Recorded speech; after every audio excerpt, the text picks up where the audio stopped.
Hi guys, welcome back. One of the things that I love about YouTube is that it's a giant time capsule of all of our lives. You can literally see videos of yourself from decades ago, and today's YouTuber is going to take us on a wonderful time traveling journey. This YouTuber is Lindsay. The name of her channel is Flye Girl, and the first visit we're going to have with Lindsay is from 10 years ago when she was just 2 days away from doing bariatric surgery. I hope you enjoy. Hey guys, it's Flye Girl VSG. How are you? Um, I just wanted to give a quick pre-op update of what I've been up to since I probably won't be checking in again until after surgery, maybe a day or two after when I get home. I might do a video from the hospital. We'll see how motivated I feel. I've never had surgery before, so we'll see. Today I weighed in at 291.8 for a total loss of on the pre-op diet of 9.4. Again, I'm not entirely sure that's accurate or if it matters, but that's where I'm at. So it's at least a couple pounds less than what I was weighing in at the surgeon's office a couple months ago. So that's good.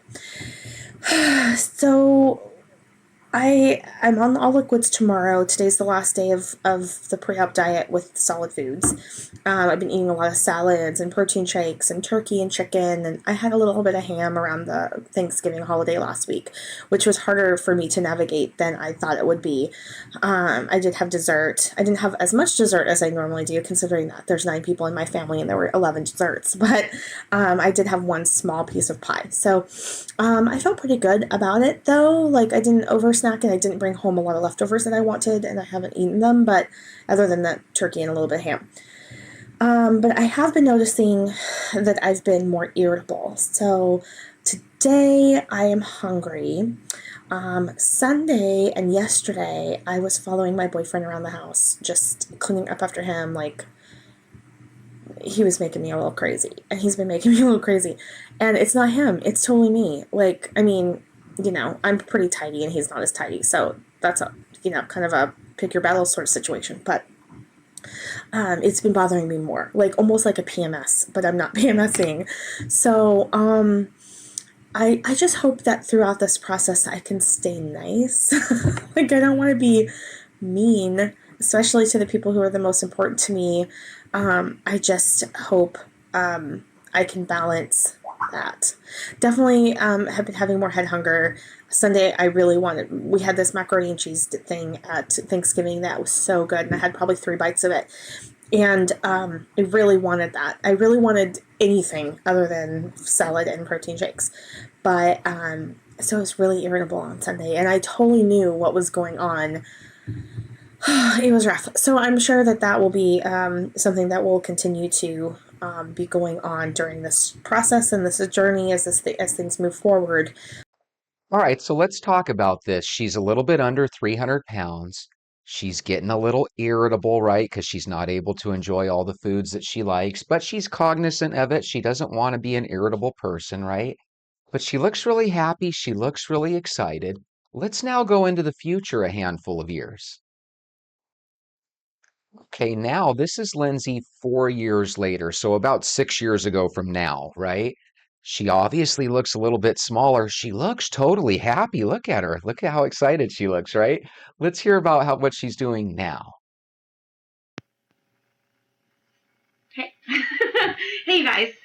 There's always a delay when I think I've mentioned this before. There's always seems to be a delay when my camera starts and when I think it's starting. So anyway, this video is not about weight loss per se. This is just a quick, super quick, hopefully, fingers crossed, update about dry January. So a couple of things to be completely truthful about. Today is day 30 of my dry January is I've been using that, but really it was just a 30-day no alcohol challenge. I didn't actually start until January 2nd. So today at the end of the day will be the end of the 30 days. I probably can't, I don't think I'll drink tomorrow because there's not much going on. I have to work and Tanya has to work and, we'll just kind of be running errands and stuff. So, unless we just go out for a glass of wine and then I can just kind of ease into it, we'll see. But I'll start with the stats. So even though this isn't necessarily about weight loss, and I did not do this for weight loss purposes, I'm gonna start there. So my highest recorded weight was 319. My weight at the start of the 2-week pre-op diet, which was just before Thanksgiving 2013, was 291 point something. That's not true. 301.2. My day of surgery was 291.8. My lowest weight was 181.2. I remember that very well. My highest regain weight is pretty much where I'm at right now, which is 135.4. I weighed in January 2nd at 135.8, so I have lost 0.4 pounds this month, if you count that. I don't. But here is the success of this month. Some days were harder than others. I do not want to sound like any of this was easy for me, because it wasn't. Other than 6 weeks that I went from in 2016, I went from January to about Valentine's Day, so 6 or 7 weeks without alcohol. And in 2017, I went 19 days. This month, January of 2018, these 30 days has been the longest I've gone without alcohol other than those 2 times. So here's an interesting twist, huh? So if you remember the first video, right? She was 291. She was totally excited. Today it sounds like she's 135, but then in other videos it sounds like she hasn't gotten any lower than 180. So I don't know exactly how that works, but either way, I think she looks great, but there's a change in her demeanor. There's a couple rumors about gastric bypass that maybe we should talk about. One is that when you go through the procedure, it can make you more weak when it comes to alcohol, right? Alcohol can really affect you strongly. It sounds to me like she's starting to have some issues with wanting to slow down her drinking. That could just be a positive thing, or sometimes people literally have a little bit of a problem and they're trying to get things under control. Number two, people say that when you go through weight loss surgery, that sometimes you end up getting divorced or going through breakups because you end up being a different person. So this is really interesting. I felt like the first video we were seeing this really young, really vibrant Lindsay that was ready to tackle the future. Here I see a still young, slightly older, more mature Lindsay that seems like she's got some stresses of the world. So let's fast forward a little bit closer to now. Whoa, I'm a little bit shocked. So now this is basically 10 years post-surgery. So it's 3 or 4 years from the previous video we just saw. And now I see what looks like a soccer mom, right? No offense at all. Let's be honest. Many of us don't necessarily look the same way we did 10 years ago. But I see somebody has gone through a little bit of life over those 10 years. Let's see what's going on with her life right now. Hello, friends. How are you? I'm coming into you from my glorious bedroom. Greg is still moving in, so it's a little cluttery right now because he still has several boxes to open and go through. Hi, Mama, my dog. I figured I'd come in, Flye Girl Fitness, coming into you with my weight loss update. My highest regain weight before this year was early 2020. I got up to like 251. And that's a 70 pound, almost exactly a 70 pound gain from my lowest weight. It's still down 70 pounds from my highest weight, but still, I was like, I'm not dealing with this. And I really was struggling with moderating alcohol, which I still struggle with. I decided to do HCG, which I do not recommend to anyone, but because of the stringency of it and because we were in COVID lockdown because this was during, I think I started it in February of 2020, just before lockdown. So, just before. So because, I had a hard time getting into it, but, I would doing the HCG. I really wasn't hungry. It's just hard to cook on it because you can't use any oil or any fat or any sugar, like nothing. So, I just had my coffee black with, no dairy, nothing. So coffee black with stevia. And then I would saute like a tablespoon of onions and spinach. And I would eat like 1 egg and like 2 egg whites and I would saute all of it with like chicken broth and stuff. And I really wasn't that hungry. And I was able to not drink for, I think, the first couple weeks, but then I bought light champagne, like lower calorie champagne from Travari. Sorry, I'm going out tonight and I'm dressing up, and this is Greg and I's 2-year meet-iversary. So we went on our first date 2 years ago, so we're going to go out. But right now I'm just in comfort since that's not for a couple hours. So now we have Greg and a 2-year meet-iversary. So apparently whoever she was with that very first video, no longer with that person. Life truly does change. Still dealing with the weight issue, right? And it sounds to me like the last 10 years of her life, she's just been going through what a lot of us do, ups and downs. Let's see if she goes a little bit more into this. If any of you guys are kind of shocked at the transformation, let me know. Anyway, so blah, blah, blah. I got down to 215. So I lost 35 pounds on the HCG. I think I did it for a total of, oh God, I actually don't remember the whole program, because you have phase 1, 2, and 3. Phase 3 is basically like going back to your regular eating. I want to say between phase 1 and 2, it was about 12 weeks. So, maybe 9 or 12 weeks. But I got down to 215 and I maintained most of that. I think I after kind of bouncing back, you always bounce back a little bit. I maintained at like 120, 222, 215 is where I got down to. 222, I gained about 7 pounds and I stayed there for a good many, many months, most of the rest of the year. It wasn't until I left my marriage that weight started to creep back up. And I think I was obviously grieving that and going through the stress of him moving out and the divorce, and we're still in COVID and I'm alone and living alone again, and feeling unsafe in a neighborhood that's not as safe as it used to be. And I think I was depressed and just didn't even realize it until it took a couple years, actually. Anyway, I'm squirreling over here. So once I started going through divorce proceedings, that's when the weight started to come back on. And I decided to sell my house and moved in with my mother, around right around the 4th of July, like right before the 4th of July. So the end of June. My house didn't sell till October, which sucked. But that's really when it started. I was living at home, with my mom, which is great. I'm so grateful to have had the opportunity, and my mom's great and all that stuff. But it's a lot. It's a lot. I had met Greg and I was dating again and all that stuff. So I gained weight, and then I want to say it was really after Greg and I became exclusive, and he was just so all about me that I kind of just let it go. And I got back up to 250 within the year.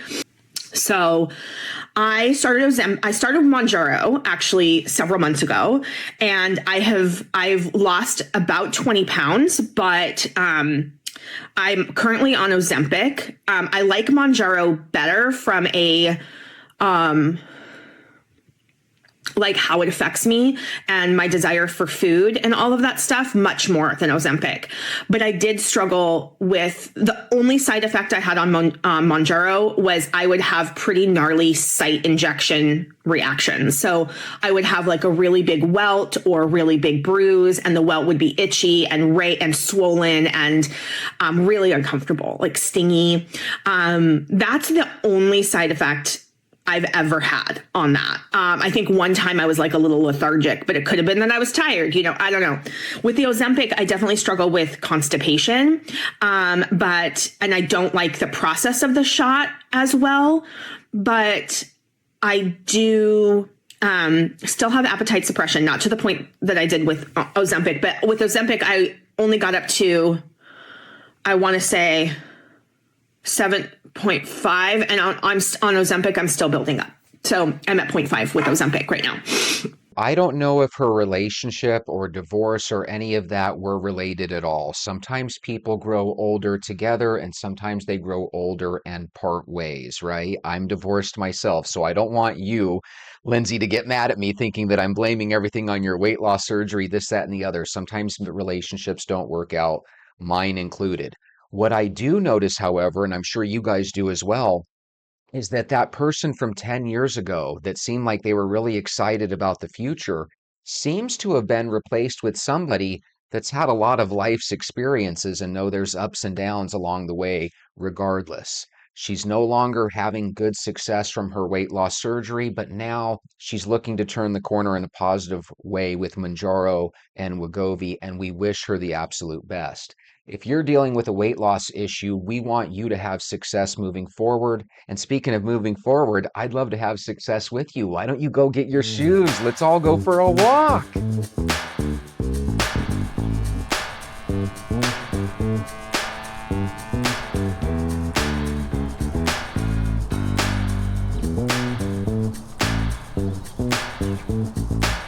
Well, hi, pretty puppy. How are you guys? Good morning.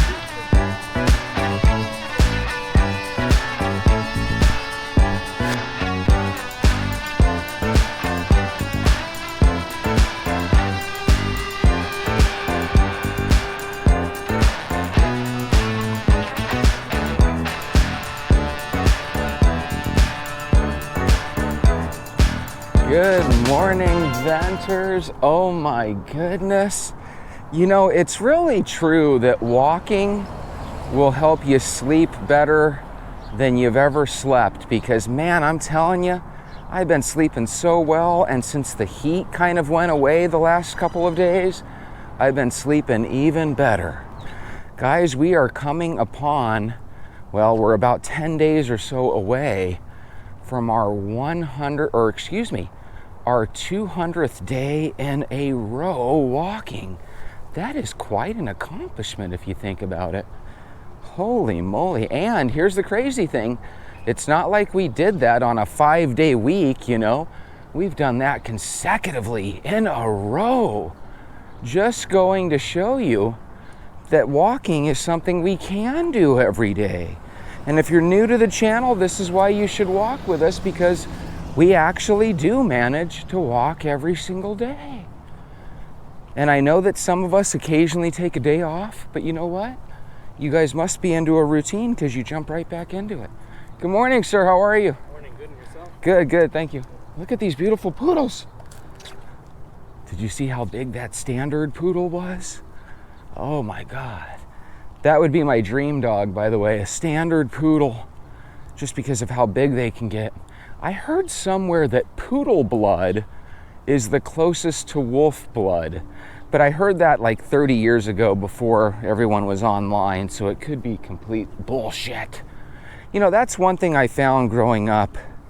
You kind of check a lot of different things that you hear in life and you just kind of say, well, it sounds interesting. If it is true, that's super duper cool. And then when you get older and you have access to the internet, you can check stuff and find out if it's crap. Guys, today we got a comment from Rochelle, Cycling Rochelle.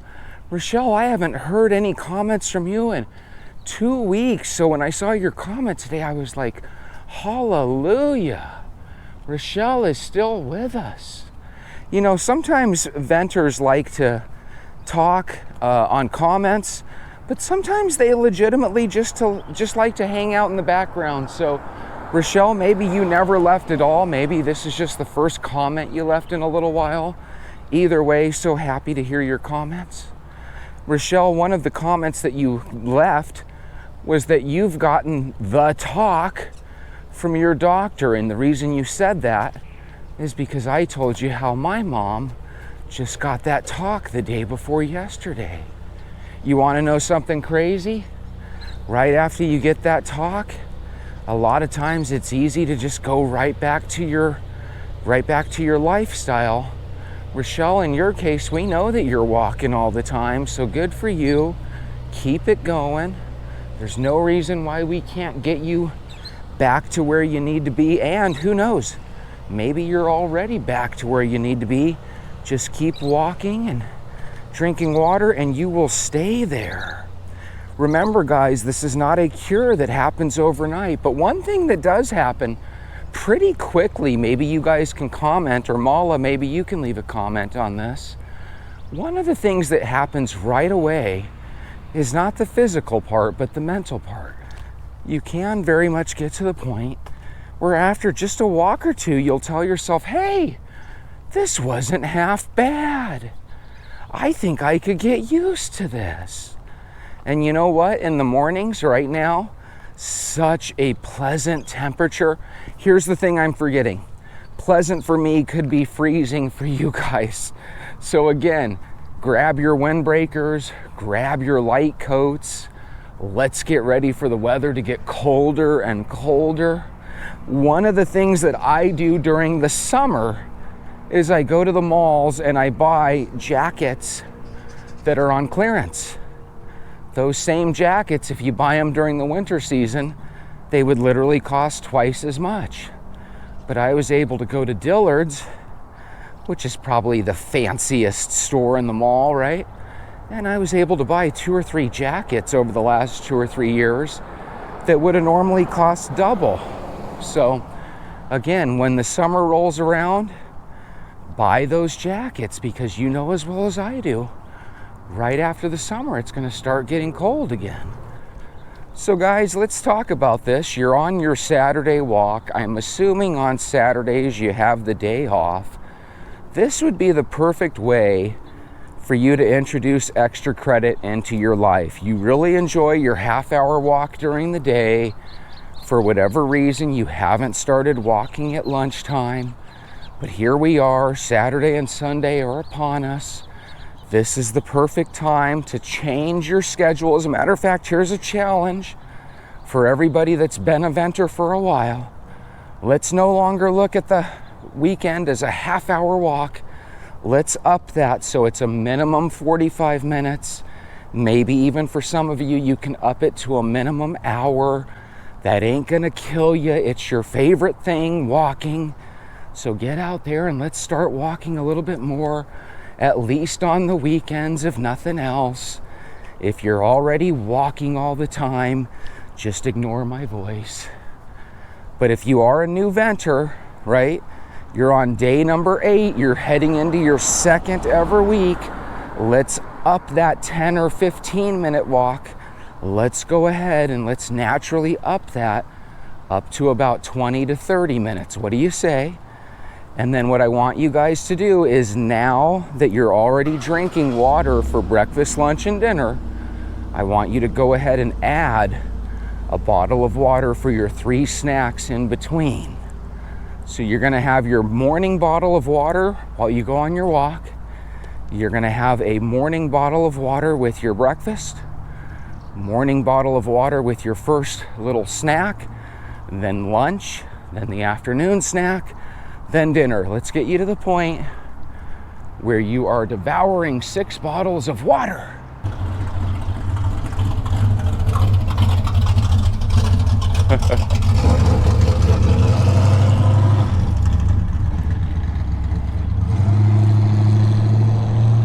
Holy moly, that vehicle sounds like a motorboat, doesn't it?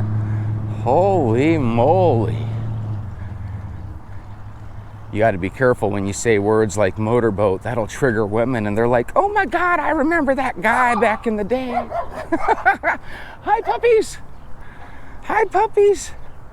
Right now, people are like, did Jesse just say a motorboat joke? Oh my goodness. Sometimes we sleep so well that it's like, hey, you have a choice. You can ditch your morning walk and you can make up for it in the midday or the afternoon, or you can put on your shoes and get your butt out the door. Those are my selections. Guess what your boy chose? I chose to put my shoes on and get out the door. And I figured, you know what? Let's use our ad-lib skills and let's talk about whatever pops up into our head. But you want to know something? Sometimes nothing pops up in the head. Sometimes there's walks where you don't have any thoughts. You're in a Zen moment. It's no different than meditating probably is for people that are really good at meditation. I'm one of those guys that when I even try to meditate, I have a hard time thinking about nothing. I'm usually able to think about something, but that doesn't have to be a negative. Maybe there's a reason certain things pop up into our brains. Maybe there's a reason why things are right there top of mind, right? This might be that situation where you want to jump into your think tank and come up with some serious solutions for those problems. When I used to not walk, God, it's been so long since that happened, but when I used to not walk, I don't even know when I would think about problems. I guess we would think about problems throughout the day, right? You have 5 minutes in the car, you think about problems. You have a situation where maybe there's nothing on TV, you think about problems, right? But now what happens is everybody's got their face up to their cell phones all the time. If you're constantly looking at new stuff on your cell phone, you probably have very little time to think about things. And a lot of the kids nowadays are kind of already isolated because they're all on their cell phones, right? And where you maybe used to have a clique of 5 or 6 friends, and I'm not exaggerating when I say that. People used to have 5 or 6 friends at their disposal when they're young, right? You had a group of buddies, or if you were a girl, you had a group of girls, right? And you had somebody that was willing to go to a movie or going to a club or hanging out. You always had stuff like that. When you become an adult, let's be honest, you just don't have access to parties at the push of a button anymore. And I think we can all agree it's not like it's a huge loss in our life. But what that also means is that for kids growing up, you know, your thoughts on what excite you are usually going to change, right? When I was 21, I was thinking about getting my first beer and going to a club and meeting a lot of neat new people. But again, as you get older, your thoughts aren't like that at all. You know, your thoughts are, hey, how can I save for my retirement? How can I, save up money so I can go to Hawaii at the end of the year? How can I do this, that, and the other? Or if you're married, how can we do this, that, and the other? You know, there's a lot more things to life than the things we used to think about when we were in our 20s. So why am I mentioning this? I'm mentioning this because I think that's where young people make a mistake. You know, young people nowadays like to make boomer jokes and talk about how out of touch the elders in their life are, but if you really, really break it down, it's the young people that are kind of out of touch. And the reason I know that is because we were all young at one point or another. And I assume if you were to ask all of us, you know, how is your decision-making skills now compared to when you were younger, I assume all of us would say a lot of things like, oh, if only I would have known then what I know now. And it really is true. Could you imagine if you could take your thoughts and your experiences and keep them, but rewind the clock and do everything over again? It's amazing. Now, the reason it's amazing is because what if, when you're young, you would have fallen for that gorgeous person? But what if, as an adult, you know that gorgeous person is ugly on the inside? Or even better, what if you know for a fact that over the next 10 or 15 years, that gorgeous person is going to lose their looks? You know, a lot of people have this power when they're young because they're so good looking, they're so gorgeous. And then all of a sudden they hit their 20s and their hair falls out. They hit their 20s and all of a sudden they have teeth issues. Oh my God, have you ever seen a real pretty girl with a real pretty smile and then all of a sudden they start having teeth issues? Oh my God, that can be really dramatic. Or not dramatic, traumatic. I took my measurements like a week ago, but I forgot to put the video up. But basically it's me at 169 pounds. When I stopped the first 90-day challenge, I got down to 166, and I think I am still in that 165 to 170 range. When I'm in that comfortable weight that I like to be, I just don't really see any need to step on the scale too much. I can tell when I'm 5, 10, 15 pounds heavier than I thought I would be. I knew when I got on that scale that I was in that 165 to 170 range. Why? Well, when I first measured myself, when I first weighed in, as you guys remember, I weighed in at 166. That was my final weigh-in after the first challenge. And during the second challenge, I started eating bananas, but I also started lifting weights and stuff. So I had a feeling I would be a little bit heavier than 166, but in a good way, because all of a sudden, for the last 120 some odd days or however long it's been, I've been doing 40 to 50 push-ups a day. I've been going to 2 workouts a day, where I'm also walking at Planet Fitness. But in addition to walking at Planet Fitness, I'm also doing a handful of machines so that I can get stronger. Trying to work on my midsection here and get rid of this spare tire. Sometimes when you lift weights, sometimes you're gonna get an extra little bit of hunger from that, and sometimes you're gonna gain a little bit more weight. What I didn't do was I didn't start reintroducing sweet tea to my life. I've just been drinking water. So for the last going on 200 days, I've been drinking just plain water or unsweetened tea. And if you guys are doing that as well, you're probably still losing a lot of weight. When you get down to the point where you can't lose too much more weight, I like to bring up Mala in this scenario. Mala, when you weigh 120 pounds, there's not much more to lose. Yeah, I suppose you could get down to 115 and then 112 and then 106. But you got to remember, you don't want to shock your family members by looking sickly. So if you absolutely look your best at 120, stay at 120, right? Let's talk about maintenance, because I remember once upon a time, you asked about maintenance, Mala. You want to know something? The way we do things here, it automatically maintains. Let's say you slip up on sugar, but you're still walking and you're still drinking a lot of water. Even if you slip up on sugar, you're probably going to be able to catch yourself a little bit better, because every day you're on a walk, you're going to be able to tell, like, hey, I feel like I've been gaining weight despite walking. Maybe I need to slow down on the sugar again.